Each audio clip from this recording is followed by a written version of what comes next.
របស់ខេត្តនេះយ៉ាងម៉េចទៅហើយបាទលោកអ្នកដូចជារថយន្តនេះជាប្រភេទរថយន្តឆ្នៃដឹកតំឡងនៅតាមព្រំដែនបាទហើយនេះគឺជាច្រកព្រំដែនអូយ៉ាដាវបាទច្រកព្រំដែនអូយ៉ាដាវគឺជាច្រកមួយជាຂະຫນាតអន្តរជាតិប៉ុន្តែនៅក្នុងរដូវនេះគឺជារដូវដំឡូងមីចាប់ផ្ដើមចេញហើយបាទពីមុនច្រកនេះស្ងាត់ណាស់បើយើងគិតអំពីចម្ងាយគីឡូពីទីក្រុងភ្នំពេញមកដល់ខេត្តរតនគិរីចំណុចច្រកអូយ៉ាដាវនេះមានប្រមាណជាជាង600គីឡូម៉ែត្របាទជាង600គីឡូម៉ែត្រអញ្ចឹងមិន600គីឡូក្រាមទេណាតិចច្រឡំបាទអញ្ចឹងយើងឃើញដំណើរចេញចូលនៃតំណែងមកពីវៀតណាមនិងចេញពីកម្ពុជាឃើញពីខ្មែរទៅយើងគឺភាគច្រើនគឺដំឡូងហ្មងបាទហើយពីខាងពីវៀតណាមមានដែកមាននឹងគ្រឿងឧបភោគបរិភោគជាច្រើនទៀត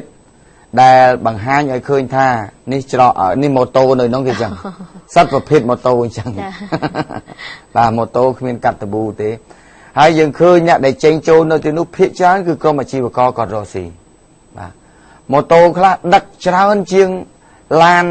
នីសានទៅទៀតក៏មានដែរបាទប៉ុន្តែនេះយើងចង់បង្ហាញឲ្យឃើញថាច្រកដែលកំពុងតែមមាញឹកផ្នែកសេដ្ឋកិច្ចខ្ញុំទៅពីមុនច្រកនេះគឺ